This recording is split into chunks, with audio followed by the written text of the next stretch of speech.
All right, the weather model discussion here for Saturday, September the 10th, 2022. How's it going, everyone? William Cole here in the Storm Studio with you on this Saturday. And this is some of the bonus content that we're now doing, right? So this is not our normal forecast. In fact, most of what we look at here on the behind the scenes segment we're doing is going to be the raw data, right? So we're not going to feature a lot of fancy TV weather graphics. If you're looking for that, of course, it's still available. Just watch our channel. All of that's available on the app, things like that. But again, this is for the people who want kind of a deeper dive into the forecast. And like I mentioned, I'll be sharing kind of the actual behind the scenes data that I'm looking at here in the Storm Studio. So we'll try and do these Monday through Saturday during the afternoon. That's kind of the general theme that we're thinking right now. The other thing is, if you have any comments, if you have any questions, put them in the comments below. Again, whether you're watching this on Facebook or again on Instagram or YouTube, any of those places, put your comments in there, your questions, whatever it is. And again, the next day we do this, we'll be sure to answer those as well. So trying to make this kind of interactive as well. So otherwise, let's go and dive into this because we've got a lot going on as we're heading on into the weekend. In fact, we've got a fairly decent early fall front that's now on the way, and it's going to be arriving in North Texas for tomorrow. And I tell you what, the temperature trend now is looking a little bit more or less hot. Details on that again coming up. But this is where we started the morning. I did want to show this because these overnight lows are actually fairly significant. We were down to 58 degrees nice at Denton this morning. Look up along the Red River Valley, most locations up there right around 60. So again, if you were up earlier this morning heading out the door, it was, you could almost call it cooler compared to where we have been over the summer. And again, we really have just a lot of fine, dry air out there, right? That's going to be the theme of the week. Now, you're already feeling it right now because we have a northeasterly flow in place. I'll show you that. But I want to show you the overall surface chart. I know this is a little bit hard to see, but you can see the little squiggly blue line. That's the cold front currently up in Oklahoma. And again, that's the front that is going to be inbound here into North Texas. There it is again up in Oklahoma. And look at some of the temperatures behind the front. I mean, we've got mid 70s up in Oklahoma, going to the 60s, going to the 50s up in Nebraska, right?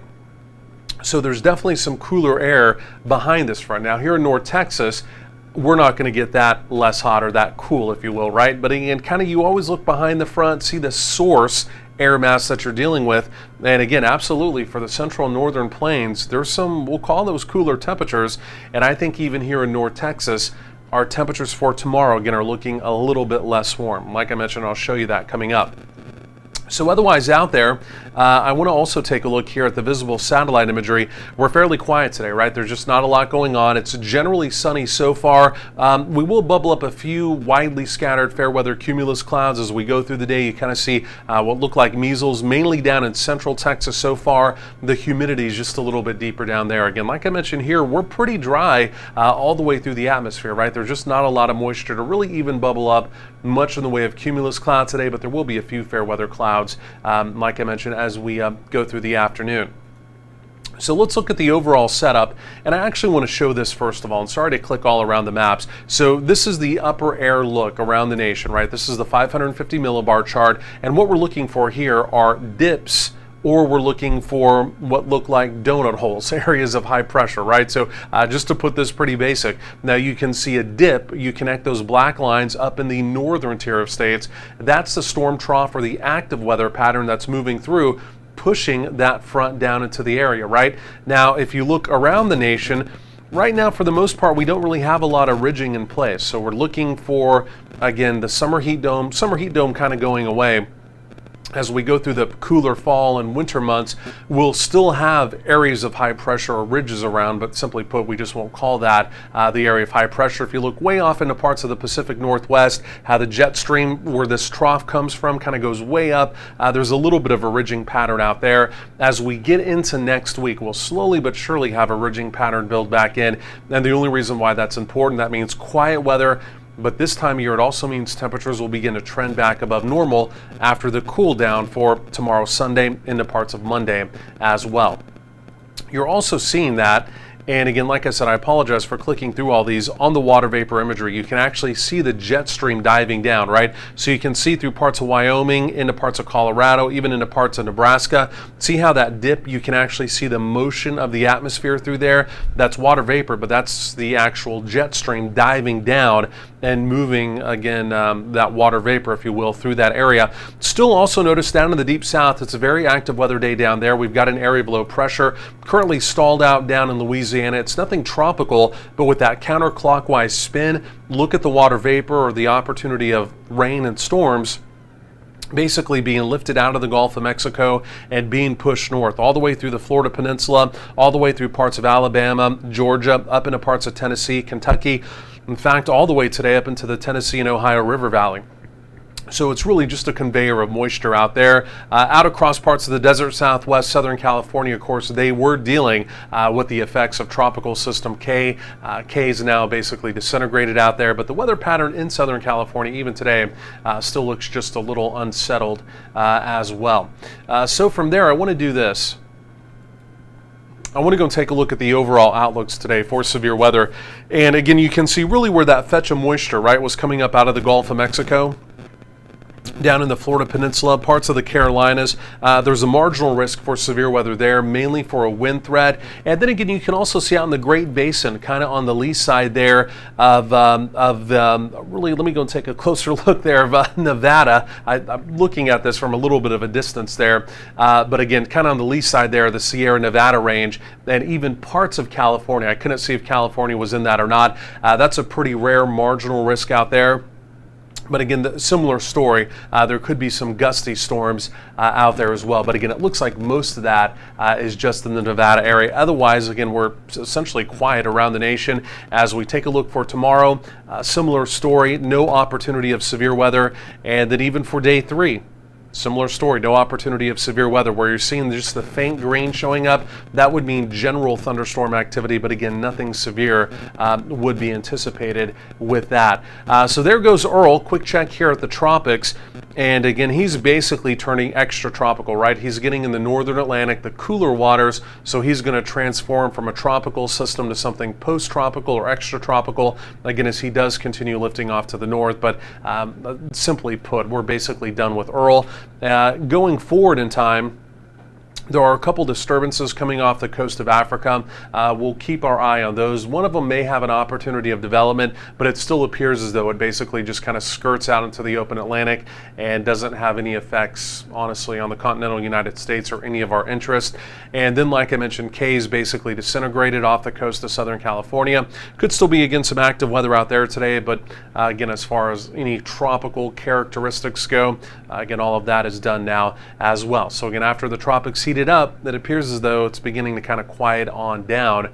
Again, we'll see what some of those waves coming off the coast show. Okay, so from there, let's come over to the models, and this is where we really want to dive in. This is kind of the real deal, meat and potatoes here, if you will, of what we want to talk about. And so I'm just going to walk you through a couple things. Again, we're going to look at the European model, just my model of choice here, typically when I'm forecasting. And again, we're using weathermodels.com, right? So it's a premium service. You have to pay for it. But again, most of this data, if you're just looking to use weather model data yourself, keep in mind Pivotal Weather, there's several out there that are completely free. There's just certain things we need from this. And again, that's the only reason why we pay for it. Okay, so let's go and run you through the 500 millibar chart. Similar story, we're looking for any dips or any ridges, active weather or calm weather, right? So as we roll this into motion, here comes our big storm trough. You can see down into the central and southern plains. That gives us our front. Behind it, there's a ridging pattern quickly developing, right? So really, as we begin to head into next week, you can see how instead of a dip in the jet stream, we now have a ridge building into the jet stream. And in fact, just with the newest run of the data, that ridge really centers over a good portion of the southern plains through a good portion of next week. So that will mean calm weather. And even though we're cooling the temperatures down Sunday into Monday, we're going to begin to rebound those temperatures fairly quickly. And then again, you can see we basically go zonal. There's a new ridge, what we call a subtropical ridge, that builds in across parts of Southern California, down into parts of Arizona, and also the California Baja. And just north of that, we have the jet stream coming in. If it's moving from west to east, in a straight line. That's what we call a zonal pattern. Sometimes that can bring active weather, but not always. So really going forward in time, once we get to about day 9, day 10, that's the end of this model's run. You can see up in the Pacific Northwest an additional storm trough trying to develop. We'll see how far to the south that can truly make it. So really going forward in time, the weather pattern itself looks pretty inactive, right? So after all the active weather we had for a couple weeks, we're going into more of a dormant or more of a stable pattern the way it looks over the next 10 days. Now, the one thing I can tell you this time of year, you really do have to look at the models daily, right? Very carefully. Over the summer, you basically get your trends, you kind of get in your pattern, you typically get stuck. As we head into fall, winter, and spring, what we're talking about today could be completely different tomorrow, right? So the models will begin to seesaw around as we head into what are typically the more active months, and the pattern itself becomes a little more active as well. So do keep that in mind. Summer, really no changes typically with the data as we go over several days. This time of year, again, you could be talking about something completely different as we get into tomorrow. So just a little preface on that. Otherwise, as we look at the 850 millibar chart, again, just above the surface, here it is. Again, you can see the cold front coming down, that area of green. And again, you know, behind it, up across parts of Kansas, Nebraska, I mean, they're getting a real cool down with temperatures up there in the 50s. Again, we just kind of get a glancing blow of some less hot temperatures here in North Texas. This time of year, of course, that would be fairly typical for us. We would not be expecting 50s this time of year. That would be unusual, as we all know. Then you can see there's the ridge building back in as we go through the work week. Temperatures rebound fairly quickly. And then you can see by the end of this, we're looking pretty hot, right, with that subtropical ridge off to our southwest. But again, you can see brewing up to our northwest. Here comes that next storm trough. How far to the south could that next storm trough and that Pacific cold front make it? Again, we'll just essentially have to wait and see. Okay, so from there, let's go and talk about some precipitation. And I'll just go and roll you through this as well, talking about precipitation potential over the next 10 days. Here comes the front. I've still got a 10% opportunity for tomorrow, Sunday. I think we're basically dry, right? There's going to be some activity up in Oklahoma, out in out in parts of our Texas Panhandle, and also the Big Country. Again, I think here in North Texas we're basically dry, and then essentially walking you through the next 10 days. Look at that. We're essentially dry. No real opportunity of any precipitation showing up. In fact, we'll just go and take that a step further. This is what the computer is estimating, the European model here, for total precipitation over the next 10 days. Rain all around us, but it's like a rain dome centered right over North Texas. See, that way, this model keeps us bone dry over the next 10 days, and then potentially 11, 12 days on down the road, as that next Pacific storm, if it's able to make it this far to the south, may bring us an opportunity of some rain potentially, and potentially an unsettled pattern there. But again, that's a long ways on down the road. So you can see not much in the way of any precip whatsoever. I want to do this. I want to look at dew points, because the one thing you're going to notice, even though the temperatures tomorrow will trend down, I'll show you temperatures coming up momentarily. We talked about this yesterday as well. Even though we're pretty dry out there now, right? It's not very humid, you know that, because we already have that northeasterly flow we were talking about. But behind the front, look at this dry air mass. These are dew points. And again, by the time we get to, that's Monday afternoon, we've got dew points in the 40s. I mean, this is going to be bone dry air. So again, the temperatures will trend down. There's going to be no humidity. The mornings will be crisp for both Monday and Tuesday morning. In a way, it is a little taste of fall. Even though our high temperatures are not going to dramatically go down, we're talking about mid-80s on Monday. It's going to feel pretty good as we go through most of this week. Then slowly but surely, you can see there it is, the moisture, especially by the end of the work week, heading into the following weekend. There it is, it builds back in. But through a good portion of this upcoming week, we're going to be pretty dry, again, as far as humidity goes. And like I mentioned, that really will be feeling pretty good. One last thing here I want to take a look at, and this is the high-res data. This is future radar just out over the next 48 hours. I'm kind of saving this for last because, again, today we're just not really anticipating any precip, but it's worth rolling through. Obviously, we look at this multiple times per day just to make sure there's no changes. You can see here comes the front out of Oklahoma. Up in Oklahoma, there may be some rain, some storms up there. You can see a complex moving through the high plains out in West Texas. Everything basically dries up as it makes it in, as that front comes into North Texas.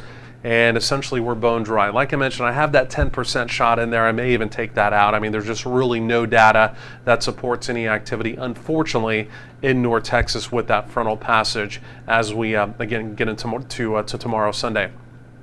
So this is what I want to look at first. This is the European data, number one, right? What we just looked at. And the European data is still keeping us essentially in the 80s. Tomorrow, Sunday, even into Monday, right around 87. There's the big warm-up as that heat dome builds back in next week. Again, late summer heat dome, really now we can just begin to call it a ridge of high pressure. So it's basically advertising mid-90s back in the forecast. Now, what I really like to forecast off of, because I do look at the European data very carefully, but this is what I like to use here. And this is the blend of models. This is from the National Weather Service. It's something they put together. It takes the European data, but it takes all the other models, right? It blends it together and it weights the model data on how it performs, right? So certain pieces of data carry more weight than other pieces, if you will. It blends it all together, then spits this out. Again, for tomorrow, Sunday, even into Monday, take a look at that. Temperatures trend down. Tomorrow, Sunday, advertising 85, Monday, 87. Again, those are nice temperatures, again, with not a lot of humidity out there whatsoever. Take a look at your morning low by Tuesday morning. I think these morning lows, to be honest with you, I think they're running a little high, even for Monday. This morning we were down to 66 here in the Metroplex, and we've got those dew points that will be in the 40s, clear skies moving in. I think these overnight lows may be significantly high, especially for Monday. We may be closer to 62, 63 again, even here in the Metroplex. So keep that in mind. So very crisp, fresh mornings, and then as you can see, as we go through next week, that area of high pressure builds back in, the ridge builds back in, and we're basically right back into the mid-90s. Humidity will eventually build back in by the following weekend. It'll kind of be a slow process for the humidity, but slowly but surely it will get there as well. So that's where we are, folks. Again, like I mentioned, just kind of a high-level discussion. We're trying to do these faster, but it appears as though about 15 minutes is about as fast as we can get through. And just think, when we have more active weather, this is a pretty slow pattern. There'll be even more to talk about. So again, keep in mind, we understand these are not going to be for everyone. Some people only want the fancy TV graphics. Of course, we get that. That's what we do 90% of the time. But again, this is just a bit of a deeper dive. If you do like this, let us know in the comments. If you have any questions, comments, suggestions, whatever, let us know in the comments, and then we'll talk about those when we do our next one, either tomorrow or on Monday. Otherwise, remember, if you have not downloaded our free Weather Tracker TV mobile app, do that today. It is available in the Apple and Google Play stores. Otherwise, enjoy the rest of your weekend. And again, thanks for checking out our weather model discussion.